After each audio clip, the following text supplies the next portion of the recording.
Baby आपके bone से calcium लेगा। हेलो हेलो हेलो, वेलकम और welcome back to my channel. I hope you are doing great in your life. बहुत मज़े कर रहे हैं अपनी अपनी ज़िंदगियों में। तो जैसा कि आप लोगों को पता है, अगर आपको नहीं पता है तो बता दूं, मैं प्रेग्नेंट हूँ। तो मैं अपने एक्सपीरियंसेस शेयर करती हूँ वीडियो के ज़रिए। मैं वीडियो बनाती हूँ और आप लोगों को शेयर करती हूँ, जिससे अगर आपको कुछ कहीं कभी ये वीडियो हेल्प कर सके तो मुझे बहुत अच्छा लगेगा। इसलिए मैं प्रेगनेंसी रिलेटेड वीडियोस बनाती हूँ। मेरे पुराने वीडियोस भी अपलोड हो चुके हैं, आप उन्हें जाकर के देख सकते हैं। मैं प्रेगनेंसी का एक प्लेलिस्ट तैयार कर दी हूँ, सो आप वहां पे जाकर के चेक कर सकते हैं सारे वीडियोस। ओके, सो जो आज का वीडियो है वो है सेकेंड मंथ के बारे में। फर्स्ट मंथ हमने लास्ट वीडियो में कवर किया था और आज हम कवर करेंगे सेकेंड मंथ। सेकेंड मंथ को मैं 3 पार्ट्स में डिवाइड करूंगी। जो पहला रहेगा वो है बेबी ग्रोथ। सेकेंड मंथ में बेबी का क्या क्या डेवलपमेंट हो जाता है, बेबी कितना ग्रोथ कर लेता है। सेकेंड पार्ट में हम कवर करेंगे कि how does a mom feel, how does I felt, मुझे कैसा लगा, मैं अपना पर्सनल एक्सपीरियंस शेयर करूंगी। And in the third part हम बात करेंगे what to eat, what diet you should take and what to eat and what to avoid. तो हम इन 3 पार्ट में इस वीडियो को कवर करेंगे। हम स्टार्ट करते हैं वीडियो को। फर्स्ट है वो है हाउ योर बेबी ग्रोज, मतलब आपका बेबी अब तक कितना बड़ा हो चुका होता है, या उसका ऐसा क्या क्या कौन कौन सा अंग होता है जो डेवलप हो गया होता है, जिसका ग्रोथ हो गया होता है। So first is brain, lungs and heart.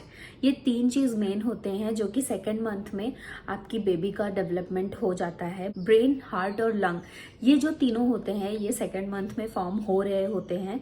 तो बहुत ज़रूरी होता है, बहुत क्रिटिकल समय होता है इस टाइम पे कि आप वही चीज़ें खाएं, वही चीज़ें एक्वायर करें जो चीज़ आपके लिए अच्छी हो, आपके बेबी के लिए अच्छी हो। ऐसा ना हो कहीं कि आप कुछ भी खा ले रही हैं बिना नॉलेज के और फिर उसके बाद में कोई दिक्कत परेशानी आ जाए। सो जो ये टाइम होता है वो पीक टाइम होता है। इस टाइम पे डॉक्टर्स कहते हैं कि no alcohol, no nicotine and no smoking. कतई नहीं, ये तीनों चीज़ों के आसपास भी नहीं जाना चाहिए। इवन अगर आप पब्लिक प्लेस पे हैं और वहाँ पे कोई स्मोक कर रहा है, so you should go from there. आपको वहाँ से चले जाना चाहिए, हट जाना चाहिए वहाँ से, क्योंकि कहीं ना कहीं से वो स्मोक आपके अंदर भी जा रही है, आपके लंग्स में जा रही है, तो वो आपके बेबी के अंदर भी जा सकती है। बहुत ज़रूरी है कि आप इन सारी चीज़ों का ध्यान रखें and you are good to go. तो ये ना first part. And then second part हम आगे बढ़ते हैं, हाउ डज आई फेल्ट, कैसा फील होता है सेकेंड मंथ में एक मॉम को, क्योंकि उसका बेबी अंदर है और वो प्रेग्नेंट है और उसे कैसा फील होता है। सो मैं अपना बताती हूँ, मेरा पर्सनल था। मुझे बहुत बहुत थकान लग रही थी, पहली बात। दूसरी बात, बहुत चिड़चिड़ापन लग रहा था, बहुत टायर्डनेस दिन रात फील होता था, फटीक फील होता था, मन करता था तो बैठे रहो। लेकिन बेस्ट पार्ट मेरा सेकेंड और थर्ड मंथ का ये था कि मैंने जम के काम किया। मतलब मुझे घर से ज़्यादा मेरे स्टूडियो में अच्छा लगता था, मुझे घर से ज़्यादा मैं जहाँ पे काम करती थी डबिंग में, मुझे वहाँ पे अच्छा लगता था। मैं वहाँ पे टाइम स्पेंड करना बहुत मुझे अच्छा लगता था, वहाँ के लोग बहुत अच्छे लगते थे। तो मुझे मतलब वो चीज़ें ना जो अच्छी नहीं लगती हैं, दिन भर चिड़चिड़ा रखना और जो भी अगल बगल रहे उसके ऊपर चिल्लाते रहना, उन चीज़ों से बचने का मौका मिल गया और मैंने जम के खूब 2 महीने काम किया, सेकेंड और थर्ड मंथ दोनों। तो ये चीज़ें इतना ज़्यादा मेरे ऊपर हावी नहीं हो पाई। देन मॉर्निंग सिकनेस तो रहता ही है, मुझे भी था। ब्रश के टाइम पे, ब्रश के बाद जो वॉमिटिंग आती थी मैं बता नहीं सकती। अगर मैंने ब्रश से पहले पानी पी लिया तो मतलब वो पूरा पानी निकल जाएगा। तो इसलिए मैं ब्रश से पहले कभी भी कुछ भी नहीं खाती पीती थी, क्योंकि वो सबसे गंदा टाइम होता है वॉमिटिंग वाला। और उससे बचने के लिए मैं खाली पेट ही ब्रश करती थी, और जो भी मतलब नॉजिया फील होता था, वॉमिटिंग फील होता था, वो उस समय मतलब इतना गंदा नहीं होता था। अगर कुछ खा पी ले तो ज़्यादा गंदा हो जाता था। सो या हाउ डज आई फेल्ट, मैं आपको बता दिया मुझे कैसा फील हुआ। और आप भी मे भी हो सकता है अगर प्लान कर रहे हैं तो हो सकता है आपको भी ऐसा कुछ फील हो। देन आते हैं थर्ड पार्ट पे, what to eat and what to avoid. What to eat में आपको खाना क्या चाहिए सेकेंड मंथ में। तो सेकेंड मंथ में खाना जो है वो most importantly minerals, vitamins, protein, carbohydrate, folic acid, ये सारी चीज़ें बहुत इंपॉर्टेंट होती हैं। क्यों इंपॉर्टेंट होती हैं? क्योंकि जो फर्स्ट 3 मंथ होते हैं, first month, second month and third month, this is called first trimester. तो जो फर्स्ट ट्राइमेस्टर होता है वो बिल्कुल क्रूशियल होता है आपके बेबी के लिए, क्योंकि बेबी की जितने भी वाइटल ऑर्गन्स हैं, वाइटल ऑर्गन्स मतलब जिससे वो जिएगा इस दुनिया में आने के बाद, जैसे हम जी रहे हैं, हमारे लंग्स, हमारी लिवर, किडनी, हमारा हार्ट, तो ये सारे वाइटल ऑर्गन्स इस समय फॉर्म हो रहे होते हैं। उन्हें फॉर्म करने के लिए, उन्हें बनाने के लिए कुछ चीज़ों की ज़रूरत होती है, बहुत सारे न्यूट्रिएंट्स की ज़रूरत होती है। तो इसलिए आपको उतना ही न्यूट्रिएंट्स लेना चाहिए, क्योंकि आपके ज़रिए ही बेबी तक खाना पहुंच रहा है, वो खुद से नहीं खा सकता। सो you should eat well, you should eat good and you should also eat in a good amount of food. So ये चीज़ें हैं। तो सबसे पहले आपको, मतलब ये तो मैंने मोटा मोटा बता दिया, विटामिन, कार्बोहाइड्रेट, प्रोटीन, मिनरल्स, ये सारी चीज़ें बहुत ज़रूरी हैं आपके लिए। बट अब हम पॉइंट वाइज बात करते हैं। जो पहला है वो है फॉलिक एसिड। फॉलिक एसिड आपको डॉक्टर डे 1 से देने लगते हैं। आपको पता चला कि दैट यू आर प्रेग्नेंट, आप डॉक्टर के पास गई, डॉक्टर ने आपको अल्ट्रासाउंड एक लिखा कंफर्मेशन के लिए, उसके बाद आपका फॉलिक एसिड स्टार्ट हो जाता है। कुछ विटामिन के टैबलेट भी देते हैं डॉक्टर, खासकर उनको देते हैं जो वेजिटेरियन हैं, क्योंकि नॉन वेजिटेरियंस के पास में ऑप्शन थोड़े ज़्यादा होते हैं, 2, 4, 6 ऑप्शन ज़्यादा होते हैं, तो वो वहाँ से भी एक्वायर कर सकते हैं न्यूट्रिएंट्स को। बट वेजिटेरियंस के लिए थोड़े से ऑप्शन लिमिटेड हो जाते हैं, तो उन्हें एक्स्ट्रा केयर की ज़रूरत होती है। Folic acid is most important. Folic acid क्यों इम्पॉर्टेंट है? कि फॉलिक एसिड की कमी की वजह से एक बीमारी होती है, न्यूरल ट्यूब डिफेक्ट। जो न्यूरल ट्यूब डिफेक्ट होता है वो स्पाइन में होता है। स्पाइन आप समझ रहे हैं, जो रीढ़ की हड्डी के अंदर एक लाइन होती है, उसको स्पाइनल कॉर्ड कहते हैं। वो ब्रेन से जुड़ी हुई होती है और आपके नीचे हिप्स तक जाती है। सो उस डिफेक्ट को बचाने के लिए folic acid is most important. वो फॉलिक एसिड से ही बचेगा और किसी चीज़ से नहीं।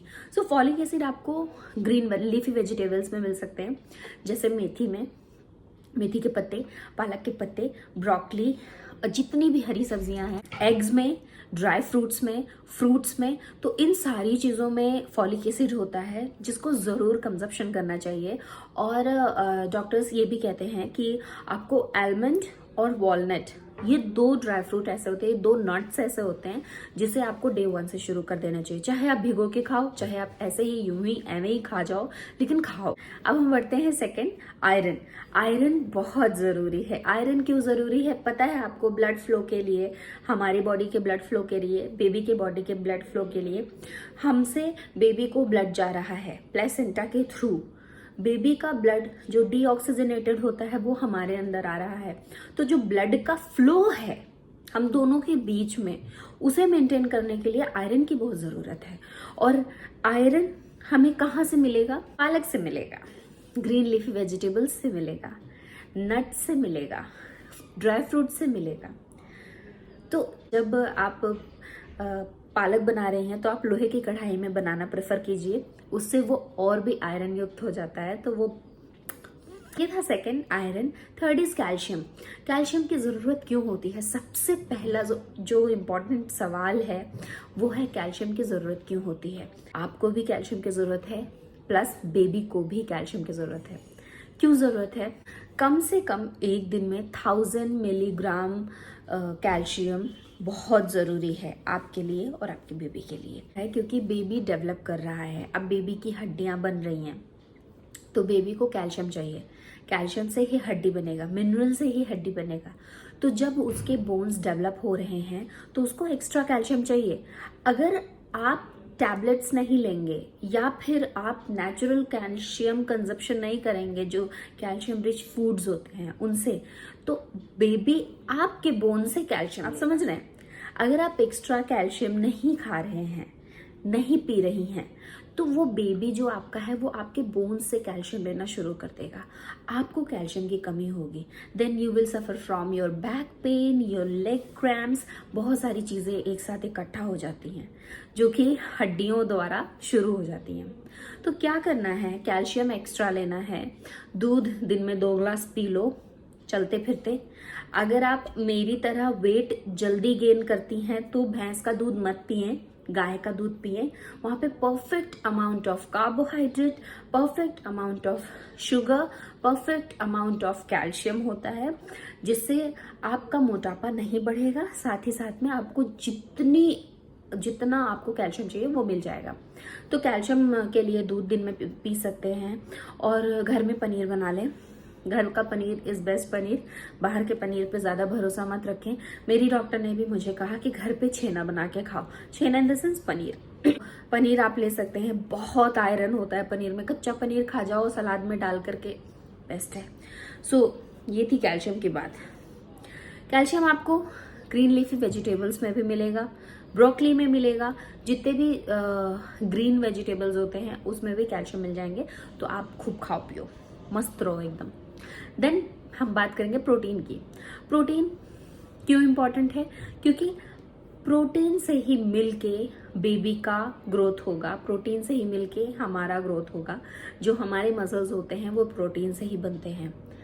जिम में लोग एक्स्ट्रा प्रोटीन क्यों लेते हैं? क्योंकि उन्हें मसल बनानी होती है। जितना हम डेली यूज खाना खाते हैं उससे प्रोटीन कंप्लीट नहीं होता है, तो इसलिए एक्स्ट्रा। तो जब बेबी, आपको पहले ट्राइमेस्टर में एक्स्ट्रा खाना खाने की जरूरत नहीं है, बट उस खाने में कितना अमाउंट आपका न्यूट्रिएंट है इस पे ध्यान देने की जरूरत है। अब आपने दाल इतनी कटोरी ली, रोटियां 3 ले ली और चावल इतना ले लिया। सो रेशियो खराब हो गया ना, रेशियो खराब हो गया। आपके पास कार्बोहाइड्रेट ज्यादा हो गया, क्योंकि रोटी में भी कार्बोहाइड्रेट है, चावल में भी कार्बोहाइड्रेट है, एंड प्रोटीन आपका इतना सा हो गया, आयरन आपको इतना सा हो गया, सब्जी आपने इतनी सी ले ली। सुनो, आपको परफेक्ट अमाउंट देखना है, आपको पेट नहीं भरना है या आपको ज्यादा नहीं खाना है, आपको अमाउंट न्यूट्रिएंट का देख करके अपनी प्लेटिंग करनी है। सो ये है प्रोटीन। प्रोटीन मिल्क में होता है, पल्सेस में होता है। दालें खूब खाइए, मसूर दाल और अरहर की दाल, मूंग की दाल, मसूर की दाल, चने की दाल, मटर की दाल, मतलब आप जो दालें खा सके खाइए। If you are non vegetarian and you can also go for red meats. लेकिन रेड मीट में एक चीज ध्यान रखें कि अच्छे से कुक्ड हो, अंडर कुक्ड ना हो, हाफ पका हुआ नहीं हो। वो हाफ फ्राई वगैरह वाला सिस्टम वो नहीं करें, क्योंकि उससे आपको इन्फेक्शन हो सकता है। वो मैं अवॉइड में अभी आपको बताऊंगी कौन से फूड अवॉइड करने चाहिए। सो एग्स ले सकते हैं। एग्स में बहुत हाई अमाउंट ऑफ प्रोटीन होता है, एल्ब्यूमिन होता है, जो कि आपके लिए बहुत अच्छा होता है, आपकी बेबी के लिए बहुत अच्छा होता है। एंड फिकर नॉट, आप पहले ही दिन डॉक्टर को दिखाइए। जब आपको पता चल रहा है दैट यू आर प्रेग्नेंट, पहले ही दिन डॉक्टर को दिखाइए, डॉक्टर आपका कंप्लीट ख्याल रखेंगी। लेकिन आपको उनका साथ देना है। तो मैं डॉक्टर का मेरे बहुत अच्छे से साथ देती हूँ। खाना पीना मैं अपना बहुत ही अच्छा रखी हूँ। हम बात करते हैं फैट। नेचुरल फैट और गुड फैट्स की बहुत ज़रूरत होती है, जो कि आपको घी में मिलेगा। मेरी डॉक्टर ने फर्स्ट डे को ही मुझे कहा कि आप 1 चम्मच रोज घी खाओ, क्योंकि ghee is very good for health. इसमें बहुत अच्छा फैट होता है, गुड फैट पाया जाता है, जो कि आपके लिए बहुत अच्छा होता है और आपकी बेबी के डेवलपमेंट के लिए भी। फाइबर इज इम्पॉर्टेंट इसलिए है क्योंकि फाइबर अगर आप खाएंगे तो जो कॉन्स्टिपेशन की शिकायत होती है वो नहीं होगी।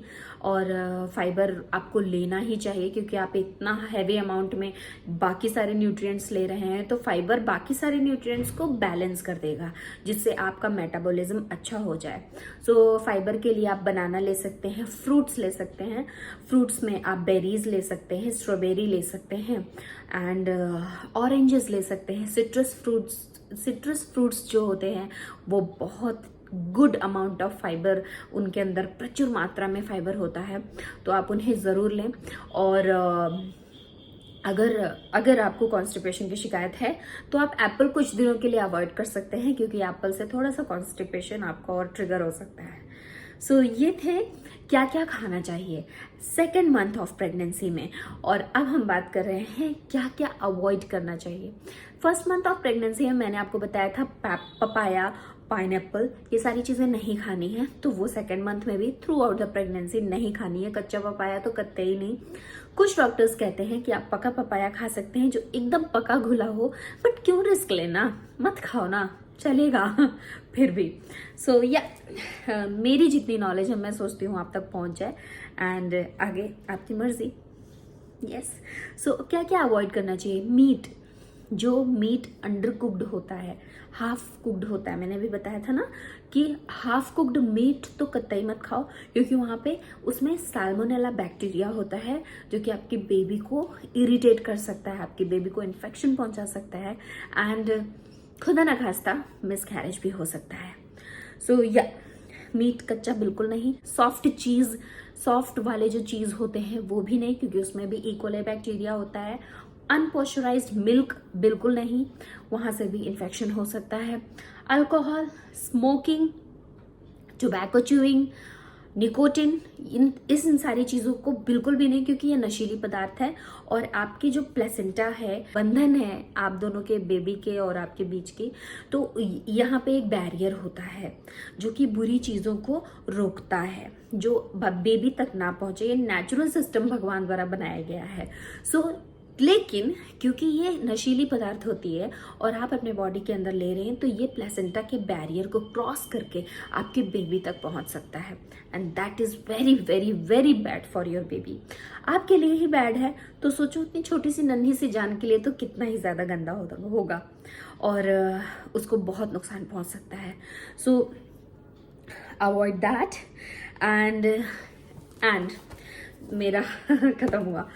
एंड जो मोस्ट इम्पॉर्टेंट है वो है कि अगर आपका वेट बढ़ रहा है, तेज़ी से वेट आप गेन कर रही हैं, तो आप शुगर को थोड़ा सा लिमिट कर दीजिए। शुगर, तेल, मसाले, फ्राइड फूड्स, इन सारी चीज़ों को थोड़ा सा लिमिट कर दीजिए, जिससे आपका एक्सेस वेट गेन ना हो। अगर आपके प्रेगनेंसी में आपका एक्सेस वेट गेन हो जाएगा तो आपको आफ्टर प्रेगनेंसी, पोस्ट पार्टम, जो डिलीवरी के बाद का समय होगा, उस समय आपको वेट लॉस करने में काफ़ी ज़्यादा दिक्कत हो सकती है। सो इन चीज़ों को ध्यान रखिए और मिलते हैं आपसे फिर नेक्स्ट वीडियो में। ये वीडियो आपको सेकेंड मंथ प्रेगनेंसी कैसी लगी मुझे ज़रूर बताइएगा। आपसे मिलते हैं नेक्स्ट वीडियो में थर्ड मंथ प्रेगनेंसी में। Till then take care, bye bye, God bless you, bye.